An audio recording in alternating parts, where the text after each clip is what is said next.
राधे राधे राधे। जय श्री कृष्णा, जय श्री कृष्णा। कैसे हैं आप सभी लोग? मस्त होंगे, स्वस्थ होंगे। तो चलिए आज हम आपको सुनाते हैं दुर्गा सप्तशती का 12वां अध्याय। अगर आपको अच्छा लगे तो प्लीज लाइक करें, कमेंट करें और शेयर करें। चैनल पर नए हैं तो प्लीज चैनल को सब्सक्राइब करें। राधे राधे, जय श्री कृष्णा। चलिए देर ना करते हम आपको सुनाते हैं दुर्गा देवी का 12वां अध्याय। देवी चरित्र के पाठ का महत्व। मैं 3 नेत्रों वाली दुर्गा देवी का ध्यान करती हूँ। उनके अंगों की प्रभा बिजली के समान है। वे सिंह के कंधे पर बैठी हुई भयंकर प्रतीत होती हैं। हाथों में तलवार ढाल लिए अनेक कन्या उनकी सेवा में खड़ी हैं। वे अपने हाथों में चक्र, गदा, तलवार, ढाल, बाण, धनुष, पास, तर्जनी मुद्रा धारण किए हुए हैं। उनका स्वरूप अग्निमय है तथा वे माथे पर चंद्रमा का मुकुट धारण करती है। देवी बोली, देवताओं जो एकाचित होकर प्रतिदिन इन स्तुतियों से मेरा सत्वन करेगा, उनकी सारी बाधा मैं नीचे ही दूर कर दूंगी। जो मधुकैटभ का नाश, महिषासुर का वध, शुंभ निशुंभ के संहार के प्रसंग का पाठ करेंगे तथा अष्टमी, चतुर्थी, नवमी को भी जो एकाचित होकर भक्ति पूर्वक मेरे उत्तम आत्म का श्रवण करेंगे, उन्हें कोई पाप नहीं छू सकेगा। उन पर पाप जनित आपत्तियां भी नहीं आएगी। उनके घर में कभी दरिद्रता नहीं होगी। उनके कभी कभी प्रेमी जनों के विछोह का कष्ट भी नहीं भोगना पड़ेगा। इतना ही नहीं, उनके शत्रु से, लुटेरों से, राजा से, शस्त्र से, अग्नि से, जल की राशि से कभी भी भय नहीं होगा। इसलिए सबको एकाचित होकर भक्ति पूर्वक मेरे इस महात्म को सदा पढ़ना और सुनना चाहिए। ये परम कल्याणकारक है। मेरा महात्म महामारी जनित समस्त उपद्रवों, आध्यात्मिक आदि तीनों प्रकार के उत्पर्ग को शांत करने वाला है। मेरे जिस मंदिर में प्रतिदिन विधि पूर्वक मेरे इस महात्म का पाठ किया जाता है, उस स्थान को मैं कभी नहीं छोड़ती। वहां सदा ही मेरा सत्य ध्यान बना रहता है। बलिदान, पूजा, होम, महोत्सव के अवसरों पर मेरे इस चरित्र का पूरा पूरा पाठ और श्रवण करे। ऐसा करने पर मनुष्य विधि को जानकर या बिना जाने भी मेरे लिए जो बलि, पूजा, होम आदि करेगा, उसे मैं बड़ी प्रसन्नता के साथ ग्रहण करूंगी। शरत काल में जो वार्षिक महापूजा होती है, उस अवसर पर जो मेरे इस महात्म को भक्ति पूर्वक सुनेगा, वे मनुष्य मेरे प्रसाद से सब बाधाओं को मुक्त तथा धन धान्य पुत्रों से संपन्न होगा। इसमें तनिक भी संदेह नहीं है। मेरे इस महात्म, मेरे प्रद्भाव की सुंदर कथाएं, युद्ध में किए हुए पराक्रम सुनने से मनुष्य निर्भय हो जाता है।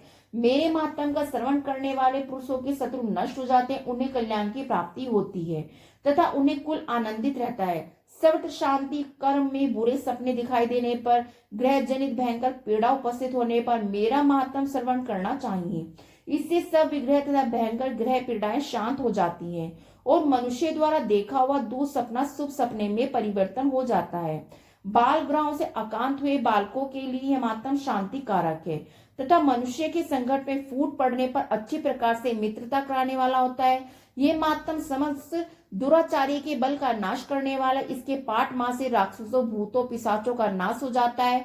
मेरा यह महात्म मेरे समीप की प्राप्ति कराने वाला है। सम्यक प्रकार पुष्प, अर्घ्य, धूप, दीप, गंध आदि उत्तम सामग्रियों द्वारा पूजन करने से, ब्राह्मणों को भोजन कराने से, होम करने से, प्रतिदिन अभिषेक कराने से, नाना प्रकार के अन्य भोगों को अर्पण करने से तथा दान देने से आदि से 1 वर्ष तक जो मेरी आराधना की जाती है और उससे भी जो मुझे जितनी प्रसन्नता होती है, उतनी प्रसन्नता मेरे उस उत्तम चरित्र का एक बार श्रवण करने मात्र से हो जाती है। यह महात्म श्रवण करने पर पापों को हर लेता है, आरोग्य प्रदान करता है। मेरे प्रतुभाव का कीर्तन समस्त भूतों से रक्षा करता है। समस्त मेरा युद्ध विषय चरित्र दुर्ग दैत्यों का संहार करने वाला है। इसकी श्रवण करने पर मनुष्यों को शत्रु का भय नहीं होता। देवताओं, तुमने और ब्रह्म ऋषियों ने जो मेरी स्तुति की है तथा ब्रह्मा जी ने जो स्तुतियां की है, वे सब कल्याण में बुद्धि प्रदान करती है। वन में, सुने मार्ग में, दानवों से घिर जाने पर, निर्जन स्थान पर लुटेरों के दाव में पड़ जाने पर, शत्रुओं से पकड़े जाने पर, जंगल में सिंह, व्यांग, जंगली हाथियों के पीछा करने पर, कुपित राजा के आदेश से वज्र बंधन के स्थान में ले जाने पर अथवा महासागर में नाव पर बैठने के बाद भारी तूफान से नाव के डगमगा होने पर और अत्यंत भयंकर युद्ध शस्त्रों का प्रहार होने पर अथवा वेदना से पीड़ित होने पर, बहुना कभी सभी भयानक बाधाओं के उपस्थित होने पर जो मेरे इस चरित्र का स्मरण करता है, वह मनुष्य संकट से मुक्त हो जाता है। मेरे प्रभाव से सिंह आदि हिंसक जंतु नष्ट हो जाते हैं तथा लुटेरे और शत्रु भी मेरे चरित्र का स्मरण करने वाले पुरुष से दूर भागते हैं। ऋषि कहते हैं, यूं कहकर प्रचंड पराक्रम वाली भगवती चंडिका सब देवताओं के देखते देखते वहां अंतर्धान हो गई। फिर समस्त देवता भी शत्रु के मारे जाने से निर्भर हो पहले की भांति यज्ञ भाग का उपभोग करते हुए अपने अधिकार का पालन करने लगे। संसार का विध्वंस करने वाले महाभयंकर अतुल प्रकर्मी देव शत्रु शुंभ तथा महाबली निशुंभ के युद्ध में देवी द्वारा मारे जाने पर दैत्य देवता पाताल लोक में चले आए। राजन, इस प्रकार भगवती अंबिका देवी नित्य होती हुई पुनः पुनः प्रकट होकर जगत की रक्षा करती हैं। वे ही इस विश्व को मोहित करते, वे ही जगत को जन्म देते, वे ही प्रार्थना करने पर संतुष्ट हो विज्ञान समृद्धि प्रदान करती हैं।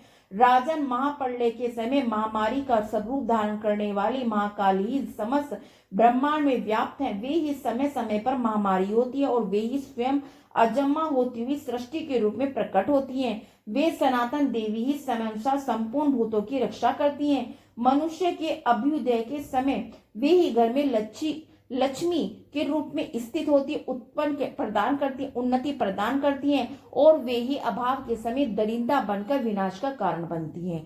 पुष्प, धूप, गंध आदि से पूजन करके उनकी स्तुति करने पर वे धन, पुत्र, धार्मिक बुद्धि, उत्तम गति प्रदान करती हैं।